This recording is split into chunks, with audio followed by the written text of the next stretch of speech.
Graça e paz, meus irmãos.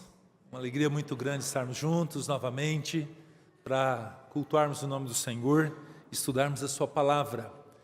Nós estamos estudando nesses dias, queridos, os textos de Êxodo. E nós vamos também, até o final do ano, adentrar um pouco no livro, ou no decorrer dos livros do Pentateuco. E hoje eu queria convidar os irmãos para abrirmos juntos no livro de Êxodo, capítulo 20, versículo 1 a 17. Então falou Deus todas essas palavras: Eu sou o Senhor teu Deus, que te tirei da terra do Egito e da casa da servidão. Não terás outros deuses diante de mim. Não farás para ti imagem de escultura, nem semelhança alguma do que há em cima nos céus, nem embaixo na terra, nem nas águas debaixo da terra. Não as adorarás, nem lhes darás culto, porque eu sou o Senhor teu Deus, Deus zeloso, que visita a iniquidade dos pais nos filhos até a terceira e quarta geração daqueles que me aborrecem, e faço misericórdia até 1000 gerações daqueles que me amam e guardam os meus mandamentos. Não tomarás o nome do Senhor teu Deus em vão, porque o Senhor não terá por inocente o que tomar o seu nome em vão. Lembra-te do dia de sábado para o santificar. 6 dias trabalharás e farás toda a tua obra, mas o 7º dia é o sábado do Senhor teu Deus. Não farás nenhum trabalho, nem tu, nem o teu filho, nem a tua filha, nem o teu servo, nem a tua serva, nem o teu animal, nem o forasteiro das portas para dentro, porque em 6 dias fez o Senhor os céus e a terra, o mar e tudo que nele há, e ao 7º dia descansou. Por isso o Senhor abençoou o dia de sábado e o santificou. Honra teu pai e tua mãe, para que se prolonguem os teus dias na terra que o Senhor teu Deus te dá. Não matarás, não adulterarás, não furtarás, não dirás falso testemunho contra o teu próximo, não cobiçarás a casa do teu próximo, não cobiçarás a mulher do teu próximo, nem o seu servo, nem a sua serva, nem o seu boi, nem o seu jumento, nem coisa alguma que pertença ao teu próximo. Amém. Vamos orar? Pai, nós te agradecemos pela tua palavra, te bendizemos pela preservação da mesma, porque através dela conhecemos ao Senhor, conhecemos o maravilhoso plano de salvação que se concretizou na pessoa do seu Filho, nosso Senhor e Salvador Jesus Cristo. E também conhecemos, Pai, como que o Senhor quer que o teu povo viva. Eu quero te agradecer, Pai, pela instrução e pedir que o teu Santo Espírito nos convença, nos mostre a cada dia como viver uma vida que agrade a Ti. Que todos nós, ao sairmos da Tua casa, saiamos, ó Pai, com a certeza de que o Senhor falou aos nossos corações. E é no nome santo de Cristo Jesus que nós assim oramos e agradecemos. Amém. Meus irmãos, a Igreja do Senhor Jesus, ela sempre tem um propósito, de não apenas lembrar o povo de Deus o que ele deve fazer, mas ao mesmo tempo fazer uma denúncia grande e grave a respeito do maior mal que assola o ser humano. Não é a Covid dos nossos tempos, não é o câncer, a AIDS ou alguma coisa dessa natureza. O que tem assolado e destruído vidas, famílias, igrejas, é o pecado. E a falta da denúncia contra eles tem levado, queridos, muitas vezes, irmãos até irmãos, a achar que isso é tudo normal, comum. Hoje, queridos, fala-se pouco sobre alguns assuntos que com certeza têm esfriado a fé de muitos irmãos. Não confronta-se mentiras, fala-se pouco sobre adultérios, Não se conversa sobre idolatrias, e eu tenho certeza aqui que ninguém dos irmãos tem uma imagem de um santo na parede, mas tantas outras coisas que são idolatradas e que também entra nesse pacote que o Senhor nos ensina através desse texto. O texto lido, ele acontece ou é dado pelo Senhor a Moisés quando ele está no Sinai, no Monte Sinai, conhecido também como Monte do Senhor ou Horebe. O povo de Deus já estava há 3 meses da saída do Egito. Eles viram grandes coisas, eles viram manifestação do poder de Deus libertando esse povo. Eles viram pragas sendo despejadas contra o Egito, que destruiu aquela nação em todos os aspectos. Eles viram o mar vermelho se abrindo. Eles viram, meus irmãos, diante da necessidade da água, de águas amargas serem transformadas em águas potáveis. Eles viram o maná, uma espécie de escama, que todos os dias Deus dava para eles comer.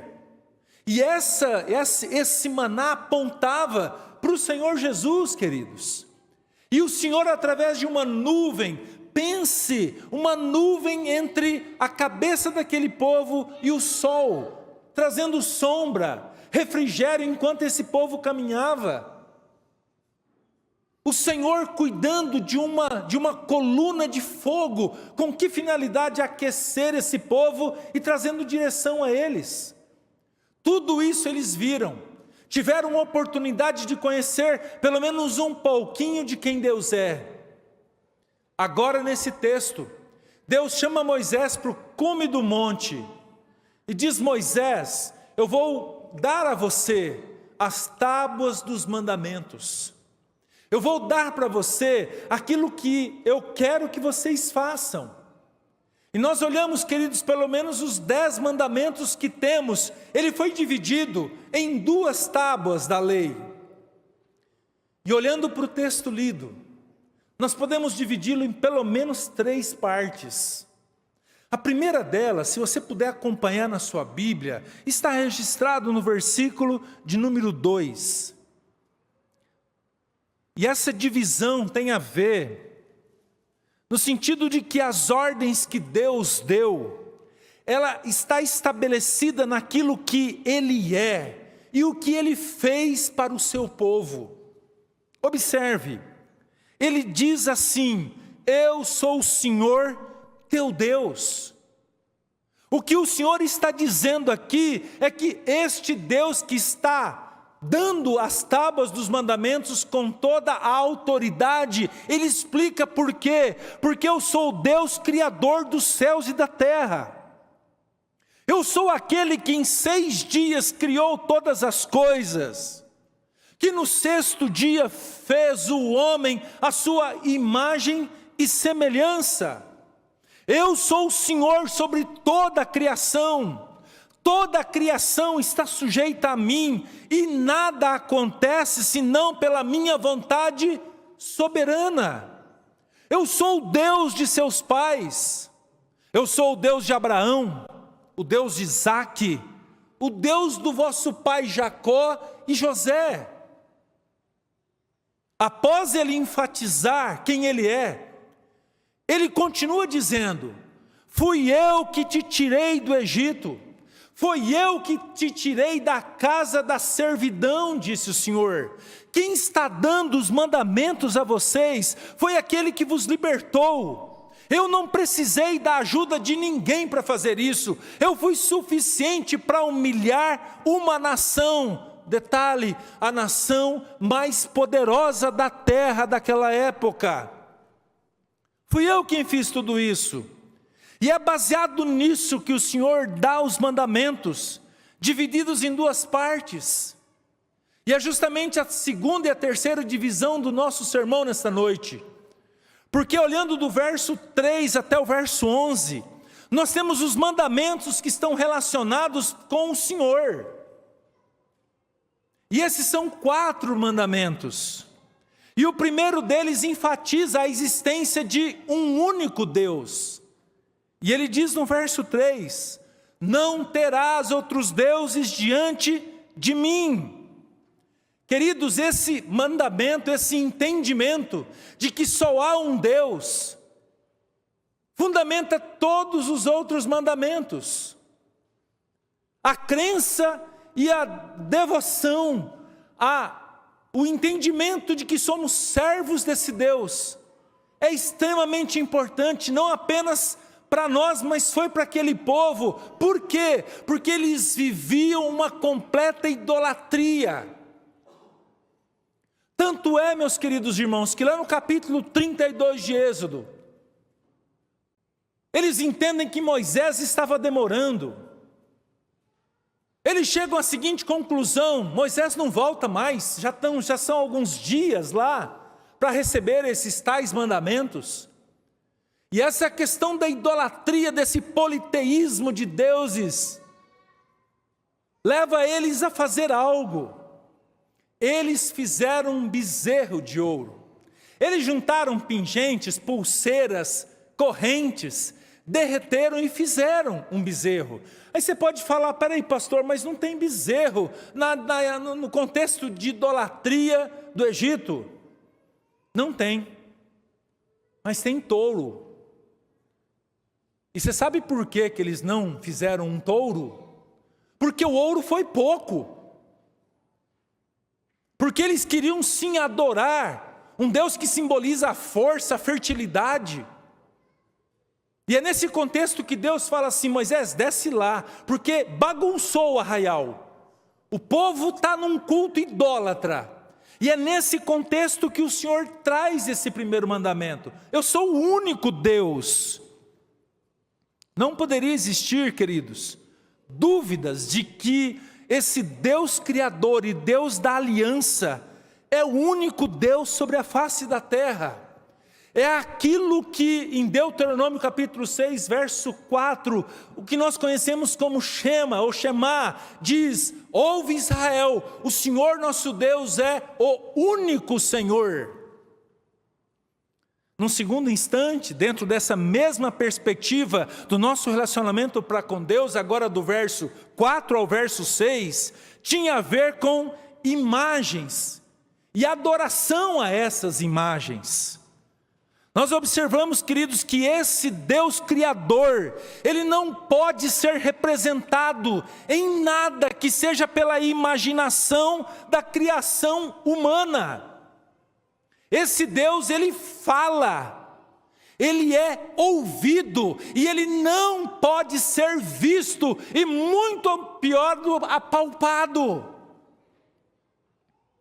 As ordens desse mandamento são duas, e as consequências do seu descumprimento no texto, elas são claras. Era não fazer imagem de escultura que representasse qualquer divindade. Não apenas isso, não adorá-las. E esse não adorá-las, como foi dito, tinha consequências. E as consequências, meus amados irmãos, era o peso da mão de Deus. Era a manifestação do seu juízo na vida daqueles que assim procedessem. Mas em terceiro lugar, dentro dessa perspectiva do nosso relacionamento para com o Senhor, tinha a ver com a santidade do seu nome. O verso 7 diz: não tomarás o nome do Senhor teu Deus em vão, porque o Senhor não terá por inocente o que tomar o seu nome em vão. O nome do Senhor não deveria ser invocado em qualquer circunstância ou de qualquer maneira. Ele deveria ser invocado num contexto de culto. Ou, por exemplo, quando Davi, no Salmo 50, verso 15, ele diz: invoca-me no dia da angústia, eu te livrarei e tu me glorificarás. Essa história de ficar contando piadinha com o nome do Senhor, essa história de tratar com deboche, de usar através de algumas expressões, quem sabe de assustados, não é assim. O nome do Senhor é santo, e a sua utilização deve ser feita com muito cuidado. E Ele mesmo diz muito claramente: o meu nome é santo, e eu não vou ter por inocente quem tomar o meu nome em vão. É a mesma coisa que de repente alguém usar o seu nome. usar de maneira errada, atribuir faltas que você não comete, transformar o seu nome em tom de deboche. Hoje, é claro, tem meios para você tratar isso judicialmente, e talvez você tenha que arrumar testemunhas ou alguma coisa dessa natureza, mas o Deus que tudo vê, Ele não precisa disso. E o tratamento dele, como ele mesmo enfatiza, não é algo tranquilo. Queridos, num quarto instante dentro dessa perspectiva, agora do verso 8 ao verso 11, o que o Senhor faz? Ele trata a respeito do dia de descanso. E a ordem é muito clara. E a ordem, queridos, tem a ver, não agora com o não. Primeiro ele diz, não terás outros deuses. Depois ele diz para não fazer e não adorar. Ele diz num terceiro instante para não tomar. Agora ele diz, lembra-te. E o que Moisés, ou o que o Senhor está fazendo aqui através dos mandamentos? Ele está evocando aquilo que aconteceu na criação. 6 dias o Senhor fez os céus e a terra. E no 7º ele descansou. Lembra-te disso. Não apenas isso, mas 4 capítulos antes, no capítulo 16 de Êxodo, o que nós temos? O povo reclama da comida, e Deus diz, eu vou dar o maná. Todos os dias, vocês vão recolher, e vocês vão recolher apenas o suficiente para vocês comer naquele dia. Um gomer, uma espécie de vasilha, que cabia 1,7 litros, era a comida do dia. Não é para guardar. Alguns insistiram e no outro dia amanhecia mal cheiroso, podre, cheio de bichos. Somente na sexta, somente no 6º dia, vocês vão pegar e colher o dobro. Por quê? Porque no sabá não é para ninguém trabalhar. E é nesse contexto que Deus está dizendo para esse povo, lembra-te do dia de descanso para o santificar. Não vai trabalhar nem você, nem teu filho, não vai trabalhar nem os forasteiros da tua porta para dentro. Não é para trabalhar o teu animal, não é para trabalhar, para descansar de toda a obra que você faz. E de repente você pode estar perguntando, mas pastor, esse negócio de dia de descanso é para hoje? Claro, e a gente vai ver isso daqui a pouco. Queridos, o Senhor, Ele estabeleceu e Ele tem propósitos com isso. Por quê? Porque em especial esse dia é um dia que não apenas a gente deixa os nossos afazeres, mas é um dia que a gente busca o Senhor. Pastor, mas não é sábado. A palavra que aparece aqui é Shabá, e a tradução dele é dia de descanso. A partir, queridos, do Novo Testamento, a gente vê esse dia sendo guardado como no domingo. O domingo é o nosso Shabá. Aliás, o meu Shabá é segunda-feira. Mas o que nós temos é a ordem. E muitas vezes, meus irmãos, nós achamos que, não, Deus, ele aceita isso aqui. Quem disse para ti que Ele aceita? Quem colocou isso na sua cabeça? Que esses mandamentos podem ser quebrados? Podemos deixá-los de lado. Num terceiro instante, queridos, nós olhamos a segunda tábua dos mandamentos. E essa segunda tábua dos mandamentos tem a ver com o nosso relacionamento para com o próximo. E você vê isso do verso 12 até o verso 17. E ele começa como? Honra a teu pai e a tua mãe. Queridos, dá para olhar para as duas tábuas e fazer uma relação. Não terás outros deuses. Honra pai e mãe. Isso é tão interessante, porque o filho que não honra pai e mãe, a gente tem muita dificuldade dele conseguir honrar o Senhor. E no texto, queridos, é o primeiro mandamento que nós temos com promessa. Honrar significa obedecer, dar crédito, cuidar, zelar. E o texto está dizendo que quem faz isso tem vida longa. E Paulo, tratando disso em Efésios capítulo 6, verso 1, ou a partir do verso 1 ao verso 4, ele diz o seguinte: para que tudo te vá bem. São duas consequências, a ponto de nós podemos afirmar com toda certeza que o filho que não honra pai e mãe vai de mal a pior. Num linguajar popular, ele capenga, ele vive dando murro em ponta de faca. Sabe por quê?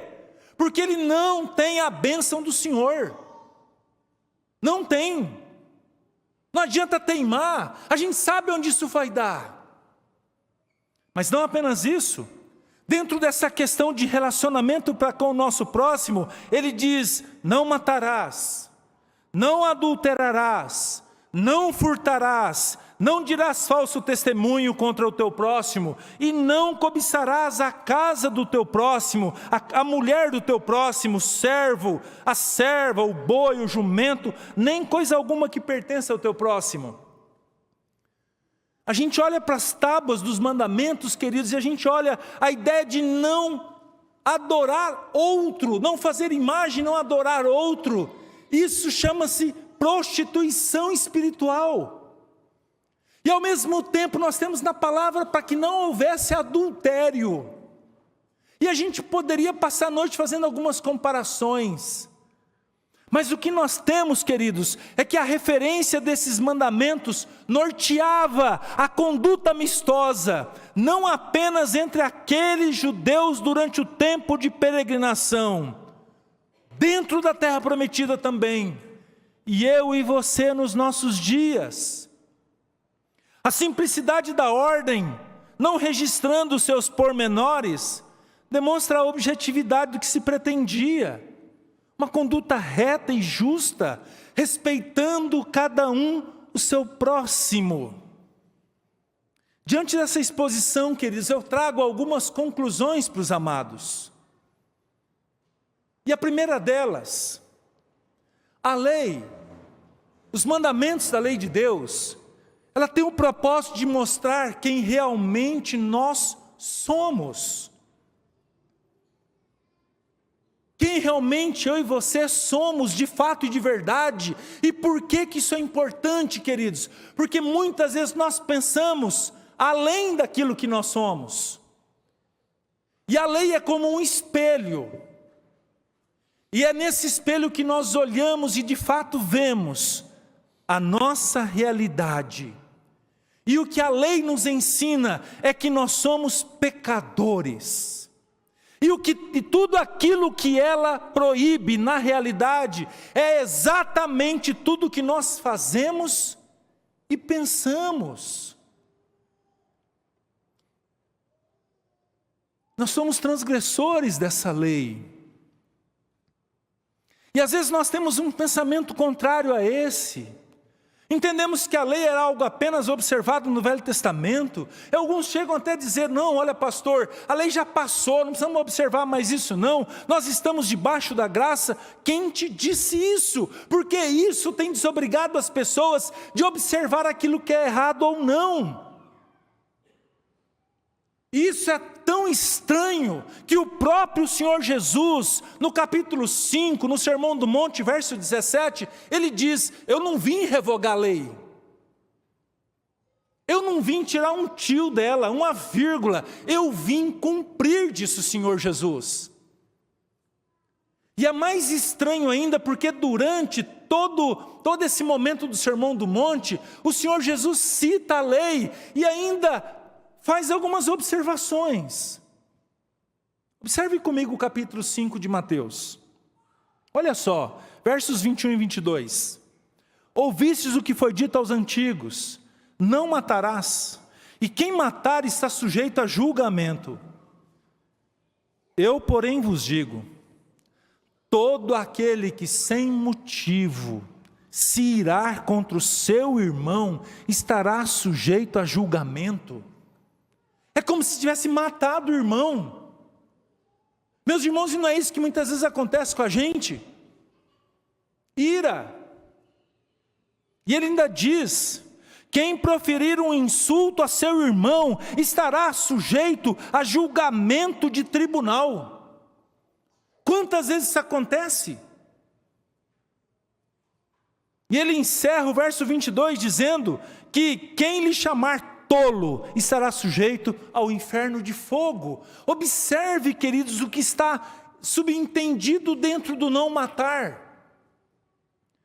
Não apenas isso, mas olha o verso 27, quando Jesus trata do adultério, ele diz: ouvistes o que foi dito, não adulterarás, eu porém vos digo, presta atenção nisso, qualquer que olhar para uma mulher com intenção impura, no coração já adulterou com ela.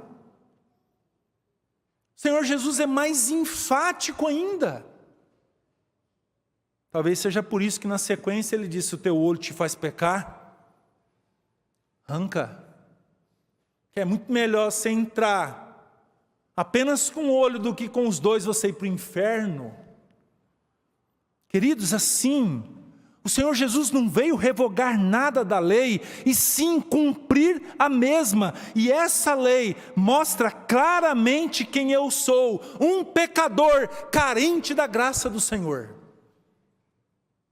A segunda conclusão, essa lei, ela estabelece limites para todos nós. Meus irmãos, pense comigo, se nós não tivéssemos a lei, pense se nós não tivéssemos os nãos do Senhor, o que seria de nós? Pense no caos social, se nós não tivéssemos esses nãos da lei, mas também as suas consequências. As consequências da sua transgressão, registradas na palavra do Senhor. Pense se nós não tivéssemos: não terei por inocente. Pense se nós tivéssemos ou não tivéssemos Romanos 6:23, porque o salário do pecado é a morte. Certamente o ser humano já teria destruído o seu semelhante e destruído a si mesmo por completo. Pense, querido, se nós não tivéssemos o magistrado instituído pelo Senhor para dirimir e com a lei refrear toda a loucura humana, como enfatizado em Romanos capítulo 13, principalmente na utilização da espada como esse instrumento de promover justiça. O certo é que o temor do Senhor, o medo do ser humano de cometer todo tipo de erro, representado pelo peso da mão do Senhor, pelo seu juízo, pela espada da autoridade, coloca o homem dentro de limites que freiam os seus desejos. Lembram de José no Egito? A Bíblia fala que a mulher de Potifar coloca os olhos em José. E quando a gente imagina, queridos, que ele poderia se dar bem naquela condição, lá em Gênesis capítulo 39, quando aos olhos do mundo, desse mundo que jaz no maligno, ele poderia tirar grandes vantagens sobre isso. Esse homem diz, no verso 9 do capítulo 39, como, pois, cometeria eu tamanha maldade e pecaria contra Deus? Observe que ele não diz, como que eu pecaria contra o meu patrão? Ele pecaria, e ele está dizendo aqui, como que eu faria, como que eu entristeceria, como que eu quebraria a lei do Senhor, que diz que eu não devo adulterar, como que eu praticaria tamanha maldade contra o meu Senhor? É esse limite, queridos, que a palavra de Deus estabelece, que a lei nos dá. Mas em terceiro e último lugar, ela não apenas é como um espelho que mostra quem de fato eu sou. Ela não apenas estabelece os limites e com temor, com o cuidado e o zelo que eu tenho que ter, andar dentro deles.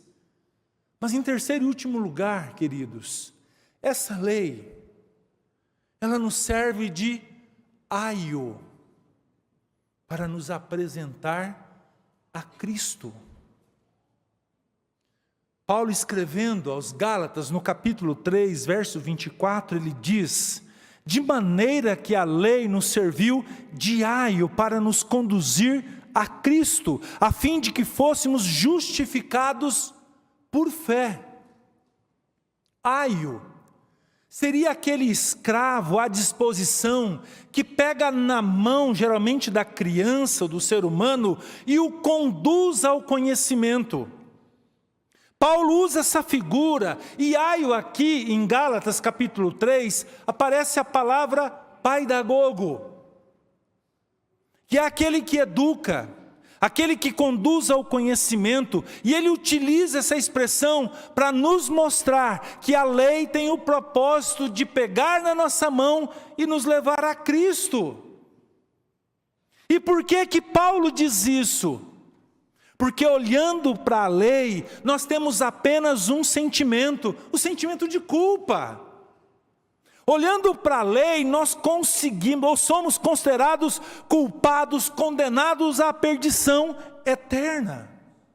Jamais conseguiríamos cumprir a sua plenitude, pois ainda que a gente consiga cumprir 9 dos 10 mandamentos da lei de Deus, se eu errar em apenas um, eu sou culpado de transgredir a lei. E quem diz isso é Tiago, no capítulo 2, verso 10. Quando ele diz, pois qualquer que guarda toda a lei, mas tropeça em um só ponto, se torna culpado de todos. Desta maneira, queridos, entra aquele que nunca pecou, que cumpriu toda a lei, todos os seus desígnios, que nunca tropeçou em sequer um dos pontos da lei, que é o Senhor Jesus.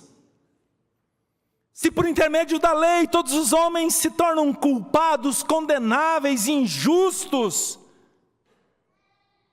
essa maldição se esbarra em Cristo. Tudo que a lei exigia, Cristo cumpriu. Todos os seus propósitos foram vividos, Ele não negligenciou nenhum deles. Justiça, misericórdia e fé foram promovidos por Cristo através de um fiel cumprimento da mesma. E é nesse sentido que a lei aponta para o Senhor Jesus, seu fiel cumpridor. E se por nós mesmos nunca cumpriríamos o que é exigido pela lei, a minha fé em Cristo me justifica de todos os meus pecados. Cristo não apenas cumpriu a lei ou toda a lei, mas Ele pagou o preço das suas consequências, uma vez por todas lá na cruz do Calvário com sua morte, e por conta de sua morte, nós não mais sofremos as consequências eternas da desobediência da lei. E é nesse sentido que a lei nos conduz até o Senhor Jesus. Se ela me mostra que não há solução para mim, quando a minha fé está firmada em Cristo, nos méritos de Cristo, na sua santidade, na sua plena obediência, o castigo que era para mim cai sobre Ele, e nós somos justificados dos nossos pecados. E eu quero fazer uma aplicação, encerrando o sermão dessa noite. Não significa, meu querido irmão, minha querida irmã, não significa que por Cristo ter cumprido toda a lei, não significa por Ele ter recebido todo o castigo que a lei rezava contra todos aqueles que a desobedeciam, não significa que tendo Ele recebido todo esse castigo, que ela perdeu o seu propósito.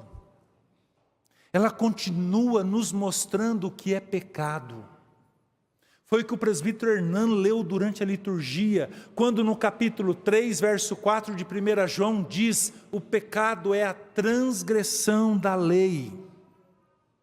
E isso, queridos, esse entendimento nos coloca, ou coloca sobre mim e sobre você, uma grande responsabilidade de tratar o pecado como um mal terrível, detalhe, que arrebenta com uma vida, que destrói uma família, que acaba com um profissional, que tira total perspectiva de vida futura. O pecado faz isso.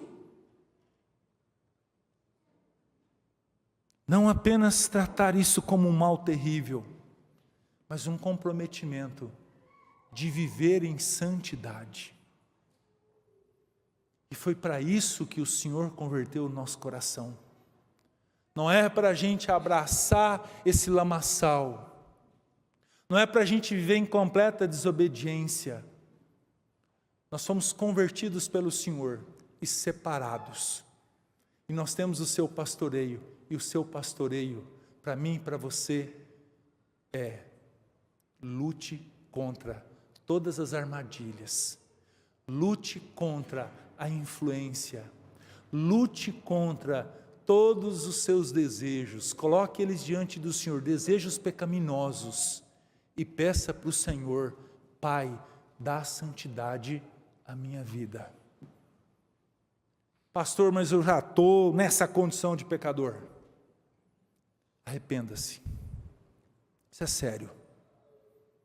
Pastor, mas eu não vi o peso da mão de Deus na minha vida. Esse Deus é misericordioso. Mas lembre-se de uma coisa: o cálice da ira dele não demora em tornar. E ai daquele que não se preocupa com isso. O meu desejo, o desejo dessa igreja, é que você creia nisso. Que você entenda que Jesus te libertou da escravidão do pecado. E mesmo diante dos oferecimentos que esse mundo nos traz, tenha consciência de que o pecado pode te dar segundos de prazer, mas eternidades de sofrimento. Que Deus nos abençoe. Vamos orar? Vamos colocar em pé, meus irmãos.